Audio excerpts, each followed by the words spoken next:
Right now, as you're sitting there watching this video, your legs might be slowly suffocating.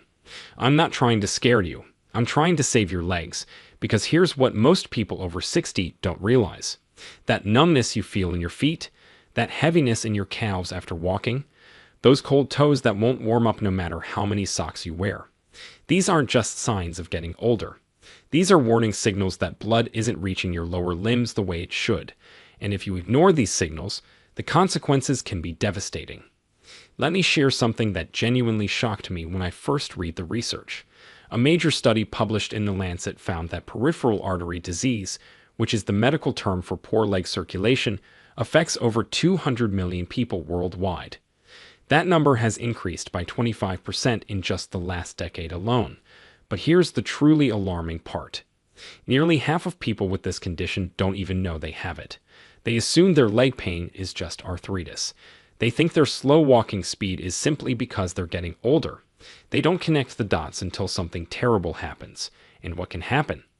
Without proper blood flow, your leg tissues don't get enough oxygen. Wounds don't heal properly. Small cuts can turn into serious infections. In the worst cases, people face amputation.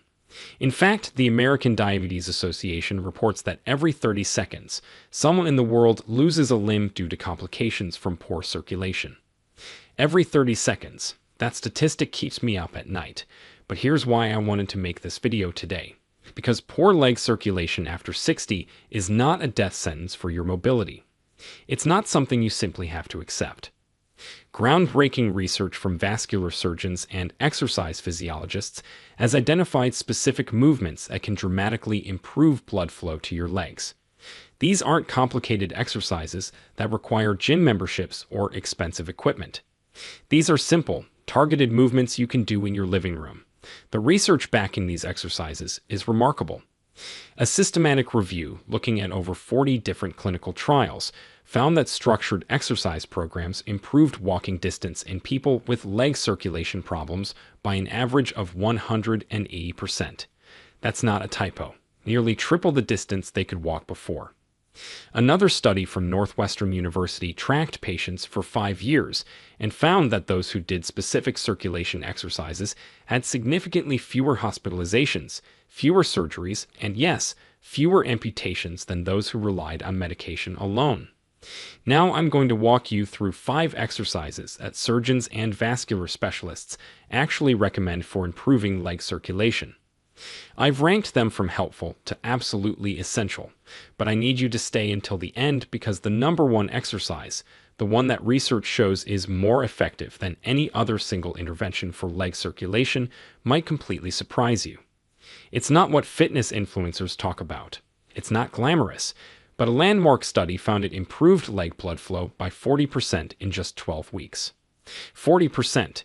That could be the difference between walking to your grandchild's graduation and watching from a wheelchair.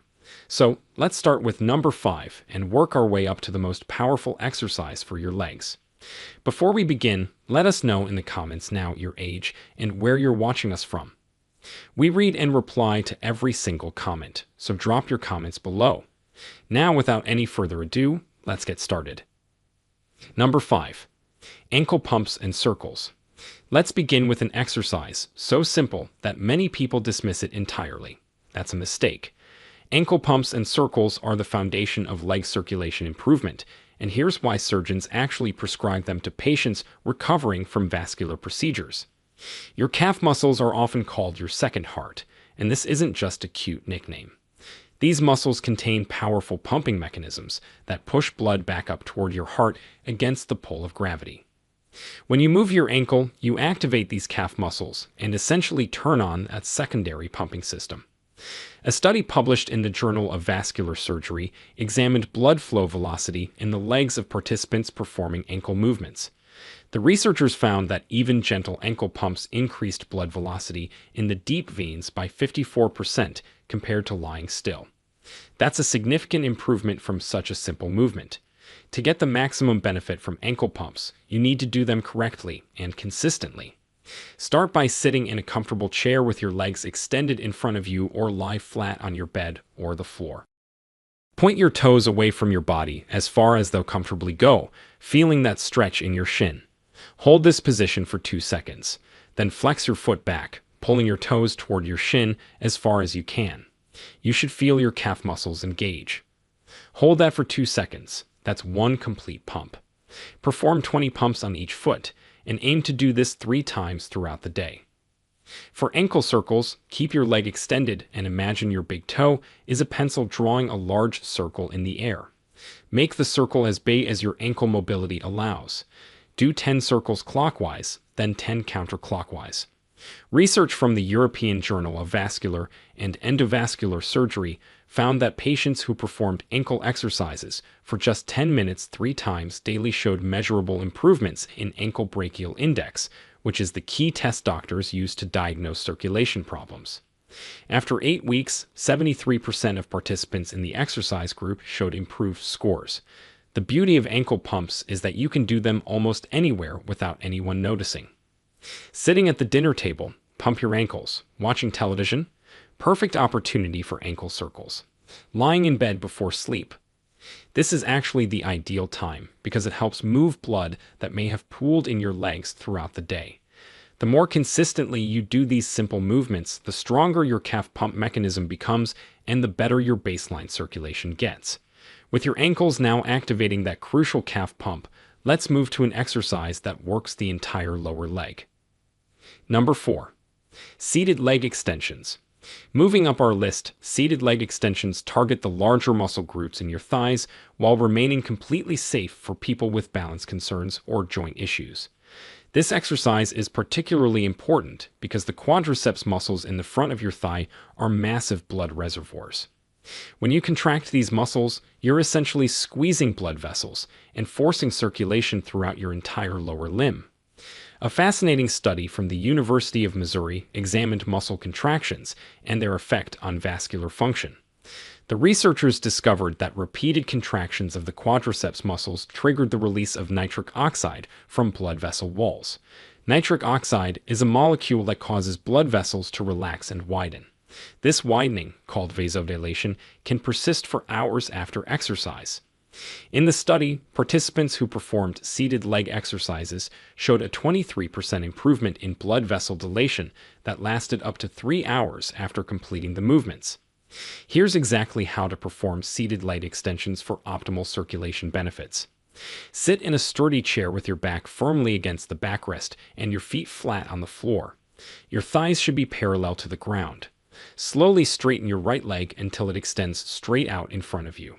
Really focus on squeezing your thigh muscle at the top of the movement.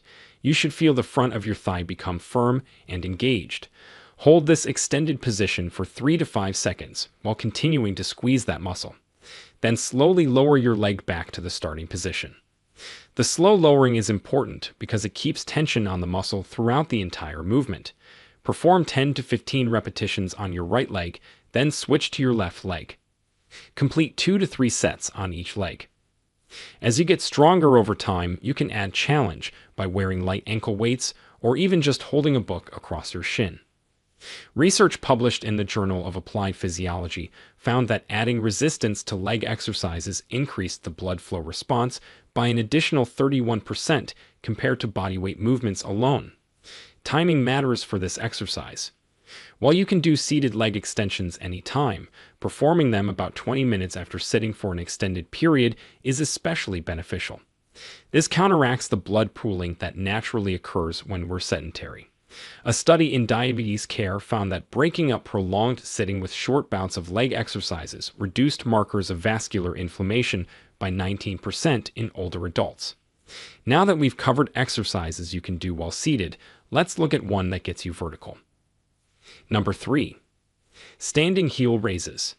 Heel raises take that second heart concept we discussed earlier and amplify it dramatically. When you're standing and raising up onto your toes, you're working against both gravity and your full body weight. This creates a much more powerful pumping action than seated exercises can achieve. Vascular surgeons frequently recommend heel raises because the research supporting them is exceptionally strong.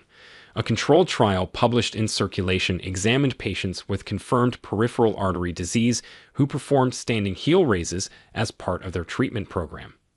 After 12 weeks, the heel raise group showed a 34% improvement in their 6-minute walk test compared to an 8% improvement in the control group that didn't exercise. Even more impressive, Doppler ultrasound measurements showed that blood flow velocity in the posterior tibial artery increased by 28% in the exercise group. Proper form is essential to get these benefits safely. Stand behind a sturdy chair and place both hands lightly on the chair back for balance. You're not leaning on the chair, just using it for stability. Your feet should be hip-width apart with your toes pointing straight forward. Slowly rise up onto the balls of your feet, lifting your heels as high as you comfortably can. This should take about 2 seconds. At the top, pause and squeeze your calf muscles intentionally. Then slowly lower your heels back to the floor over another 2 seconds. This controlled lowering is crucial because it keeps your calf muscles engaged throughout the entire movement. Start with 10 repetitions and work your way up to 25 over several weeks. Once you can comfortably do 25 heel raises, try doing them on one leg at a time while keeping the other foot slightly off the ground. This doubles the challenge and the circulation benefit. Research from the American College of Sports Medicine found that single-leg heel raises improved calf muscle pump efficiency by 41% more than double-leg raises. For maximum circulation benefit, perform heel raises 2 to 3 times daily. One excellent strategy is doing a set every time you brush your teeth. You're already standing at the bathroom counter, so you have something to hold for balance. This builds the exercise into your existing routine, making it much more likely you'll actually do it consistently. Consistency matters more than intensity when it comes to circulation improvement. We're getting closer to the top of our list, and the next exercise might be one you haven't considered for circulation. Number 2, recumbent cycling. Cycling movements create continuous rhythmic contractions of the major leg muscles, and this rhythmic pattern is particularly effective for training blood vessels to function better. What makes recumbent cycling special is the position. You're seated with your legs extended in front of you rather than hanging down, which helps blood flow return to your heart more easily while you exercise. The evidence for cycling's impact on leg circulation is compelling. A study published in the Journal of the American Heart Association followed over 400 adults with peripheral artery disease for 12 months. Half were assigned to a supervised cycling program, while the other half received standard care advice. At the end of the year, the cycling group had improved their maximum walking distance by 120 meters on average. More importantly, quality of life scores related to leg symptoms improved by 37% in the cycling group versus just 6% in the control group. You don't need an expensive recumbent bicycle to get these benefits. A simple pedal exerciser that sits on the floor while you use it from a chair costs about $30 and provides the same circular leg movement. You can also simulate cycling while lying on your back on a carpet or exercise mat. Simply raise your legs in the air and make pedaling motions as if you're riding an imaginary bicycle above you. This position actually has an added benefit because having your legs elevated while exercising encourages blood to flow back toward your heart. To get optimal circulation improvement from cycling movements, you need to sustain the activity for a meaningful duration. Research from the Cooper Institute found that cycling for at least 20 minutes created measurable improvements in vascular function, while shorter sessions showed minimal benefit. Aim for 20 to 30 minutes of pedaling at a comfortable pace. You should be able to carry on a conversation while pedaling. If you're gasping for breath, you're working too hard for circulation purposes. An interesting finding from German researchers showed that cycling in intervals was even more effective than steady cycling. In their study, participants who alternated between 1 minute of faster pedaling and 2 minutes of slower pedaling showed 39% greater improvement in leg blood flow compared to those who pedaled at a constant pace. You can easily apply this by speeding up during television commercials and returning to your comfortable pace when your show comes back on. Frequency matters significantly with cycling. The American Heart Association recommends cycling-type exercise 5 days per week for the best vascular outcomes. Studies show that exercising every other day maintains the blood vessel improvements, while waiting more than 2 days between sessions causes some of the benefits to fade. Now we've reached the exercise that stands above all others for leg circulation, and I need you to pay close attention. Number 1. Supervised walking programs. I promised you the most effective exercise for leg circulation after 60, and here it is. Walking, but not just any walking. Supervised, structured walking programs have been shown in study after study to be more effective than any medication, any supplement, and any other exercise for improving leg circulation. The research is overwhelming and undeniable. Let me share the landmark study that changed how vascular surgeons approach leg circulation problems. Published in the Journal of the American Medical Association, this trial enrolled over 300 patients with peripheral artery disease and randomly assigned them to either supervised walking exercise or home-based exercise without supervision. The supervised walking group showed a 128% improvement in maximum walking distance after 6 months. The home exercise group improved by only 38%. That's a difference of 90 percentage points, and it all came down to the structure and supervision of the program. But what exactly makes supervised walking so powerful? The key lies in a concept called intermittent claudication training. Claudication is the medical term for leg pain caused by insufficient blood flow during walking. Traditional thinking told people to stop walking when their legs hurt. This new approach says the opposite. You're supposed to walk until moderate discomfort occurs, rest briefly until the pain subsides, then continue walking. This cycle of walking through mild pain, resting, and resuming actually triggers your body to build new blood vessels around the blocked ones. It's called angiogenesis, and it's like your body creating natural bypass routes for blood flow. A meta-analysis published in Circulation reviewed 31 separate clinical trials involving over 2,000 patients. The researchers calculated that supervised walking programs improved pain-free walking distance by 179% on average and maximum walking distance by 122%. For comparison, the best medications for leg circulation typically improve walking distance by 20 to 30%. Exercise outperforms drugs by a factor of 5 or more. Here's how to implement this yourself for maximum results. You'll need a stopwatch or a watch with a second hand. Start walking at a moderate pace on flat ground. When you begin to feel discomfort in your calves, note your time and rate your pain on a scale of 1 to 10. Continue walking until the pain reaches about 5 out of 10, which is moderate discomfort but not severe pain. Then stop and rest while standing still or sitting. When the discomfort completely resolves, start walking again. Repeat this cycle for a total of 30 to 45 minutes. The data shows that walking sessions need to happen at least 3 times per week, with 5 times per week being optimal.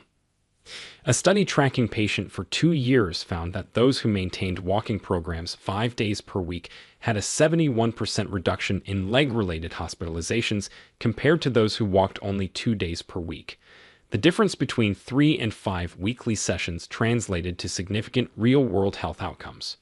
Why does supervision matter so much? Research from the Society for Vascular Surgery identified 3 critical factors. First, supervised programs ensure you're pushing to the right level of discomfort rather than stopping too early or pushing dangerously hard. Second, having scheduled sessions with someone else dramatically improves consistency. Third, supervisors can adjust your program as you improve, continuously optimizing the challenge level. If you can't access a formal supervised program, walking with a partner who understands the intermittent claudication approach provides similar benefits.